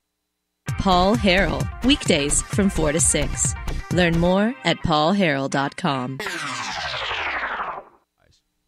Yeah. Well, and it's just like the last measure that they say is going to take off so many people. And one year, him and Dismayne go out there, which, why are we, if you want to talk about reducing spending, and what they do that they don't attack me on is they keep saying, well, what do you want to do? What do you want to do? First thing you need to do is cap enrollment, period. Mm-hmm. Yep. First thing, and he opposed that, Yep. okay? If you got a bad program, it's growing out of control, all this stuff and everything like that, what's the first thing you need to do? You need to cap it. He opposed it, number one. Number two is you need to go to a less expensive form of Medicaid, and that is just the straight Medicaid, not this insurance scam that Jonathan Dismayne loves to give Blue Cross Blue Shield, and then they turn around and hire his best friend. I mean, that right there, rotten, stinks, and then Dismayne runs the next bill. The same guy that had every failure and everything wrong with the Medicaid deal, had personal friends get jobs, and then all of a sudden he runs the next Medicaid bill. You know what? If you go along with it, you're a fool. Period. And that's what I stood down there and asked Senator Dismayne. I said, well, 1 year here you said we take off people off the Medicaid, your Medicaid, more expensive insurance scam Medicaid expansion. We take people off, there's going to be a hole in the budget. How many times have we heard that, Paul? Mm-hmm. Hole in the budget. Yep. If we take people off. Well, next year, him and A. Sessions say, no, we're going to save money. Which is it? I mean, the press is not holding them accountable for it. It's all been out there. Mm-hmm. You know? So let me ask you this. We're about out of time. We're talking with Senator Brian King. He has announced that he's not running for re-election. There was a lot of anticipation among, folks that would talk to me at the Capitol, and they would say, listen, the FBI has been running around here for several years. There are, coming indictments, that sort of thing. Some people, I was one included, thought that it was going to kind of revolve around the December 4th trial date of, the corruption trial of John Woods. Of course, that has been now postponed, and so I'm just curious. Have you heard anything? I mean, there are all these rumors about somebody's going to be indicted, and yet it never seems to happen. It's been going on for way too long, a couple of years now. What are your thoughts on that? And could a massive corruption, a massive revealing of corruption, could that maybe make you change your mind and consider running for re-election? I don't know. Some of this stuff I'm not going to comment on. What I'm going to say is that you never know. Till the filing period happens. Charlotte Douglas is still out there, and she hadn't decided. If she runs against Ballinger, she'll clean his clock. Ballinger won't. Ballinger has preached one thing and done another. I could go into numerous examples about that. Not only, he has more holes than a screen door. So I'm not worried about him or that. But and you failed. Yeah, so you didn't endorse him in the reports I read. No, and you said absolutely Charlotte not. Douglas. He epitomizes. Yeah, if Charlotte Douglas, decides to run, then she'll be the next. And Ballard's on the ballot. Charlotte Douglas will be the next state senator. Anyway, so that's it. But you never know you never know what's going to happen, to the filing period, and we'll just see what happens. But there's going to have to be something to shake up this bunch. But number one is back to Asa Hutchinson and this leadership bunch. I'm just going to keep commenting on what's come out. Jake Files, $80,000. Jake Files, $80,000. Michael Lamreau, Gilbert Baker. Look at just as what's come out. I know. It doesn't make it's strange how much we know that is just like, whoa. You're not supposed to get elected and make a ton of money, right? Like that's not. Well, yeah, and we're talking about personal muscle, but like I said, public service is about serving the public. It's not about them serving you, and that's what you see in this whole. Typically, that's what keeps the politics. It's just like I said about the Hutchinson. The minute they get beat in an election, the fastest thing, faster than a speeding bullet, is they're going to be a lobbyist and get a check off somebody. Brian King, I appreciate your service. Thank you so much for coming on the program, and I can't wait to do it again. Thanks a lot, Paul. All righty. All right, folks. Senator Brian King, everybody. It's a shame he's not running. But, he leaves the window open a little bit if you listen to what he said. We got to take a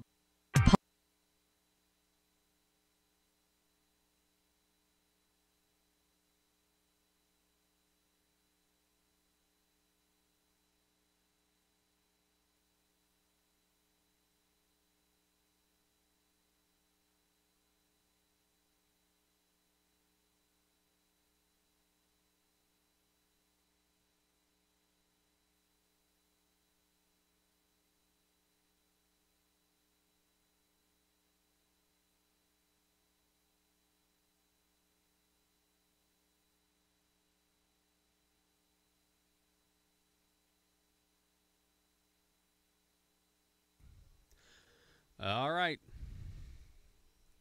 Welcome back. Just, a half step more. A half step more. Just keep going. More half steps. That's what I got to hear. All right. So, over at the Gazette, Democrat Gazette, Emily Walkenhorst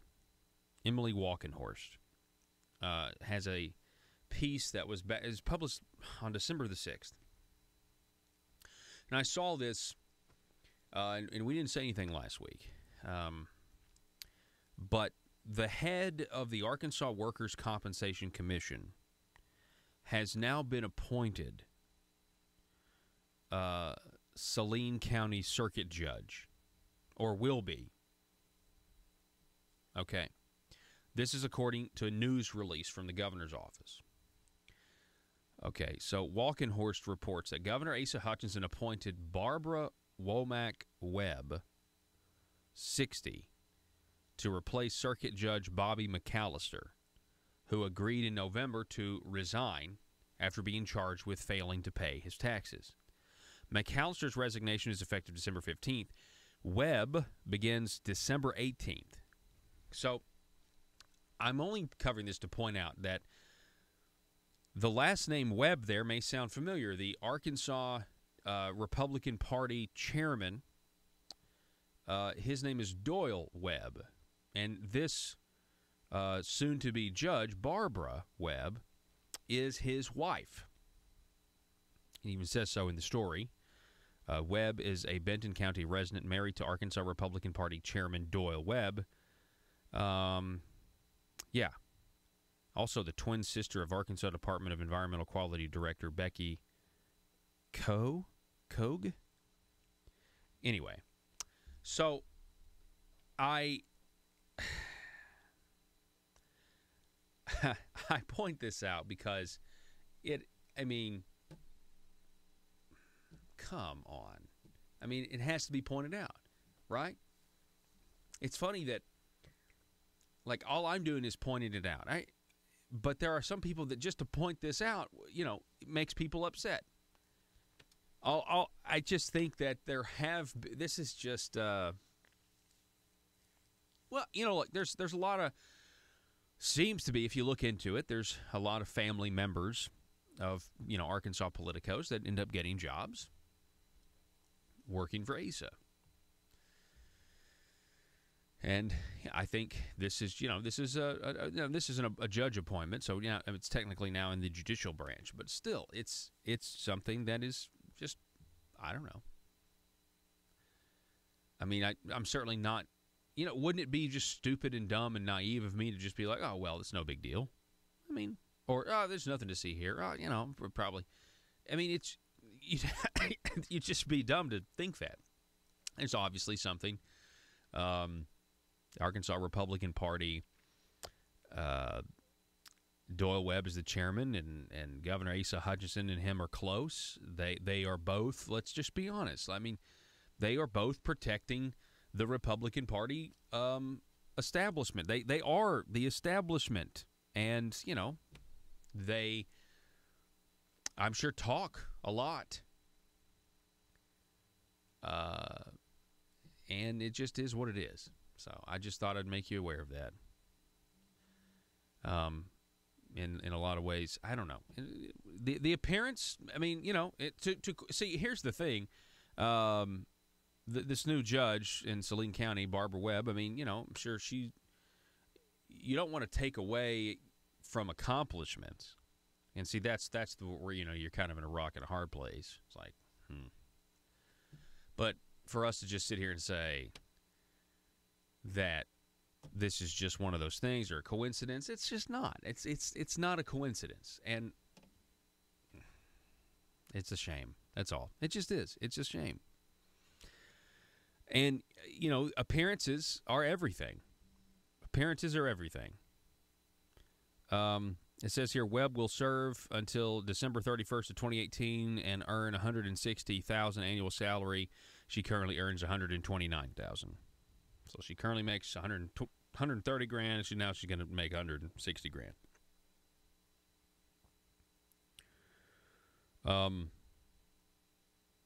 I think now we know why, Jake Files isn't being asked to resign, though. That's all I'm saying. I mean, appearance is not that big of a deal, okay? And, nobody's really paying close. Nobody's even mentioning this. Nobody. I mean, whatever. I'm mentioning it. Nothing's going to happen. It's fine. Nobody cares. So, anyway, I just thought I'd bring that up. Over in Fort Smith, they have this headline stuck out to me, that Fort Smith passed a $128.5 million budget. 2 fees a snag. Headline here, David Hughes, city directors approved a budget for 2018 last week, but were split on 2 measures that would generate more than $1 million to help hire more police officers. So they approve $128 million. $128.5 million, but they get up on where to find the last million. That's funny to me. Oh, we don't have $1 million. How are we gonna get that last million in the $128.5 million? How are we gonna do it? Where's it gonna come from? So they voted to pass the operating budget. General fund, street maintenance, water and sewer. Quote, some city directors said they might ask later to amend the spending plan to add or delete some items, such as a vehicle leasing program. The board passed by a vote of 4-3 an ordinance to add a $100 fee for a business license and an ordinance to raise the city's franchise fee from the current 4% to the maximum 4.5%. So, they're raising taxes on business owners in Fort Smith to accommodate their $128.5 million budget. All 3 at-large directors, Don Hutchings, Tracy Penarts, and Kevin Settle, voted against the business licensing fee. Good for them. Hutchings, Settle, and George Katsavas voted against the franchise fee increase. Good for him. City Clerk Sherry Gard said since the ordinances did not get 5 votes to pass on a single reading, the ordinances would go into effect they would not go into effect until after they've been read twice more in separate meetings, during which city directors could change their votes. A special meeting has been scheduled for noon Tuesday. The $100 business license fee is estimated to generate $471,225. You business owners can afford it. Don't gripe. It's just $100. With the increase, it would raise $554,000. City directors discussed the fee increases earlier. They indicated they wanted the money to go to help pay $700,000 needed to fill 13 police positions that have been vacant. Listen to this. Settle complained at Tuesday's meeting that he thought it was unfair to burden local businesses with higher expenses when the trend nationally toward is lowering taxes, and that the financial obligation would be put on the backs of a small group, the approximately 4,800 businesses operating in Fort Smith. That's good. Good. This Settle guy sounds like he knows what he's talking about. He and others on the board also complain that once the money goes into the general fund, there was no guarantee it would be used for police. That's what they do, man. That's what city governments love to do. Oh, we need this for police and fire. And then you have, it's just a shell game. You don't know where it's going now. He and others on the board also complained that once the money, he noted that Fort Smith has asked residents to pay more and more, such as tripling sewer rates to fund sewer system repairs. City Director Andre Good, who voted in favor of the 2 fees, the business license and the $100 franchise fee, said the people, not business owners, were the backbone of the city, and they needed as much police protection the city could afford to give them. Oh, my gosh. Oh, man, this guy's clueless. City Director Andre Good said it was the people, not business owners, that are the backbone of the city. Okay, well, I mean, just people of Fort Smith, you guys should just pull an Atlas Shrugged and get out of there. And Mr. City Director Andre Good, he'll figure out the anatomy of the city pretty quick when he has no more money to spend. He doesn't have any of other people's money to spend or to politicize. The board had considered the business license fee, the franchise fee increase, and other sources to generate more revenue for the general fund, which has experienced lean times over the past several years. Boy, this is frustrating. That comment really upsets me, by the way. About it's the people. Well, no, I mean, those people who are not business owners, they get jobs from those 4,800 business owners in Fort Smith. I mean, it would be a disaster if to say that that's not the economic that businesses are not the economic backbone, not the backbone of a city. Of course, it's the backbone of a city. If you don't have businesses, I mean, good grief, this guy, does he just think the government gets money because? I mean, that's come on. That is the definition of thinking that money just grows on trees. It really, truly is. Frustrating. The telephone number, 870-275-9799. That's 870-275-9799. In a follow-up, Roby Brock over at Talk Business and Politics mentions the talk about sealed indictments. We broke this story, I guess, a couple of weeks ago. And thanks to the good work of Conduit Media, I tweeted out a screenshot of some sealed indictments that you can get on it's a page called, like a website, I think Pacer. You know, you log in and you can find some stuff. Roby Brock writes, quote, "There was some stirring of interest in recent weeks when it was revealed that a total of 25 sealed indictments were on file in the Eastern and Western District Courts of Arkansas." Now, the key was they had been filed. Let me just stop him for here. The key was they had been filed on October 30th, sometime between October 30th and November 22nd, or November 20. It was a ton of indictments in Arkansas in that short amount of time, and that was the whole thing. It was alarming that this happened in this set amount of time when John Wood's trial date was fast approaching, and that's why it was a big deal. So he says there was some stirring of interest in recent weeks when it was revealed that a total of 25 sealed indictments were on file in the Eastern and Western District Courts of Arkansas. The federal filings were first reported by radio show host Paul Harrell, and subsequently the Arkansas Times noted them. Speculation percolated that they could be tied to the FBI's long-running but recently ramped-up investigation into the state legislature. Former State Senator John Woods, Republican Springdale, and former State Representative Micah Neal, Republican Springdale, are already entangled in a kickback scheme involving general improvement funds.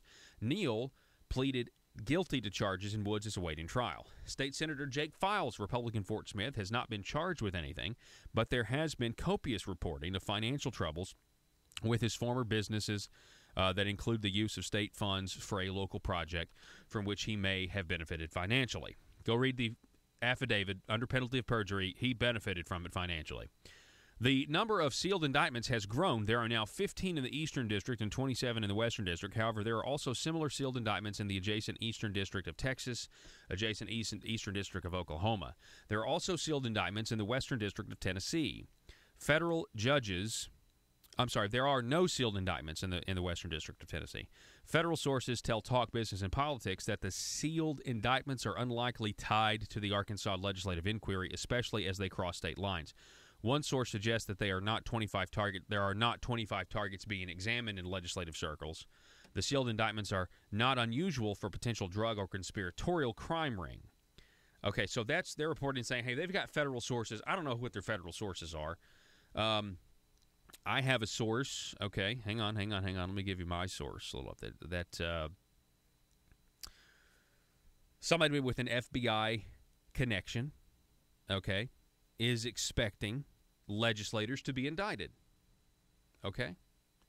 That source is, it is what it is. People are talking, and there is still, it may not be the indictments that, we reported on. Certainly had people thinking that, right? It may not be those indictments at all, but it is still a thing. People are expecting more indictments to happen concerning corruption in Arkansas in politics. Just letting you know. We're going to take a break. You're listening to the Paul Harrell Program. We'll be back in just a moment. Merry Christmas from the Paul Harrell Program and Conduit Media.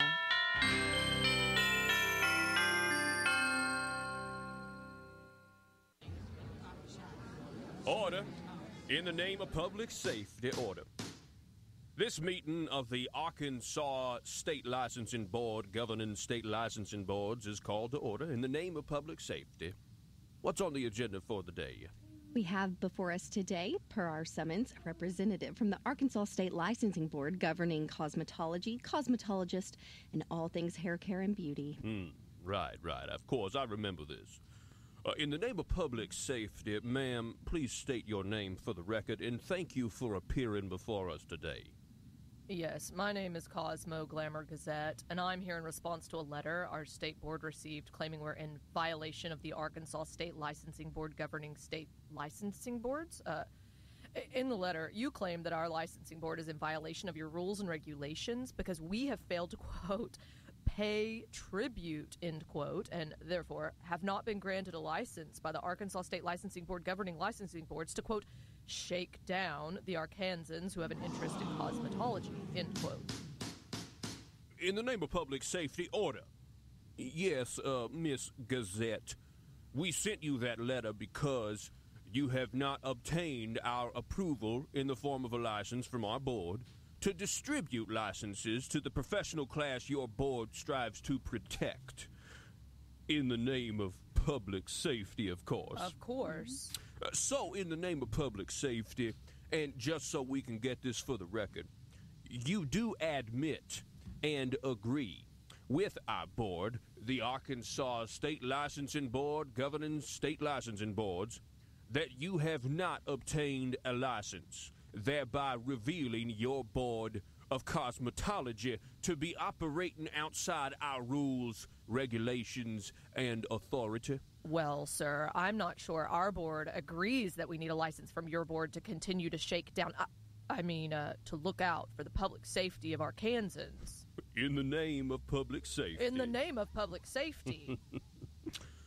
Well, it seems we are at a bit of an impasse if we are not in agreement that your board owes us tribute. Sir, maybe we could ask and see if there's a bureaucrat in the house.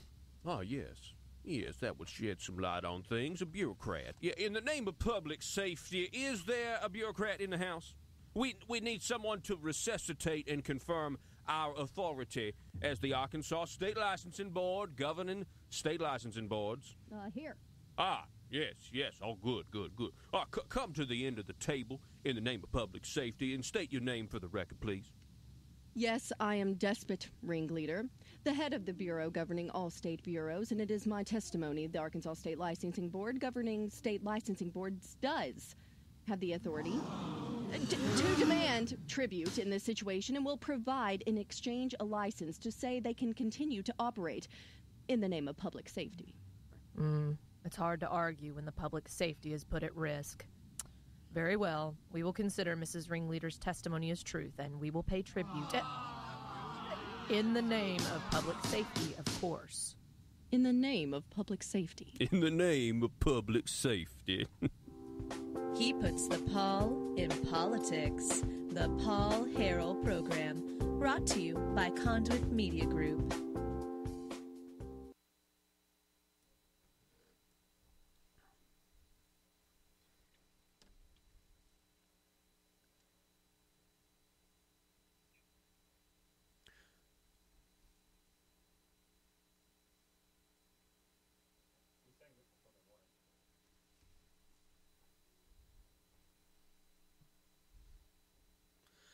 All right, ladies and gentlemen, Merry Christmas to you. Thank you so much for being with us and keeping with our segment, What Does Christmas Mean to You? We're going to welcome back to the program Senator Gary Stubblefield. Senator Stubblefield, welcome, sir. Thank you for having me, Paul. Absolutely. So I'll give you the floor. We got about 4 minutes. What does Christmas mean to you? All right. Well, I appreciate it. I'm driving down the road. I hope I don't lose you. And I want to say how much I appreciate you doing this series on this because, at a time in our world today where there's so much division and hatred, I can't think of a better thing to do than to spread the word of what Christmas really is. So I appreciate you doing this. Paul, from the time I was a young boy, the first time I ever read the Christmas story, I will never forget that. And as I grew older, I began to realize just how miraculous the series of events that are around Christ's birth really are. I mean, God chose a method of coming into the world. He chose the weakest method of all and being born as a little baby. And I love reading the Christmas story in the book of Luke, because Luke gets right down to the human details of how Christ was born, and choosing a virgin to carry the Son of God, and to think about Mary and how she put diapers and clothes on the very Son of God, and how perfectly human he was, and yet how God was manifested in the flesh. And not only that miracle, Paul, but I think about the miracle that God used in Caesar Augustus, because had Caesar Augustus not called for taxes, Mary and Joseph, who were the lineage of David, would never have had to went to Bethlehem. Mm-hmm. And God used Caesar Augustus as a tool to accomplish and fulfill so many hundreds of prophecies that had been prophesied for hundreds of years, right down to the date and the place of his birth. And it's just so miraculous. And, you know, when I think about how, I mean, this guy, Caesar Augustus, I think he was the adopted son of Julius Caesar. And he gave himself that title, Augustus. That was an attempt to deify himself. He really wanted to be God. But, you know, nobody pays taxes. Nobody pays homage to Caesar Augustus today. And yet hundreds of millions of people worship Jesus and call him their Savior. So, amen. You know, that's what Christmas means to me. Is it's a series of miracles of how God chose a method to come into this world to save man, and to know that we have hope. And I don't mean a hope like I hope it's going to rain someday. It's a hope of a surety that we know we have a place with Him in eternity. So I'm just glad you're doing this, and people get the message.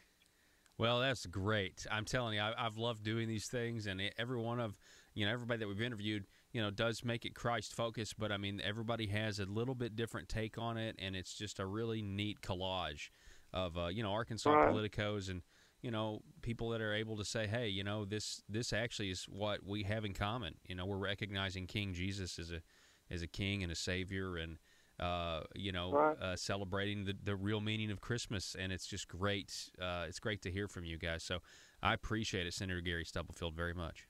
Well, there should have been a lot more than a few shepherds there when he was born. In fact, this fellow Caesar Augustus should have been there on his knees. Yeah. Instead of collecting taxes for his army. Yeah. All of creation should have been there. But yeah, and thanks, Paul, for having me on. Absolutely.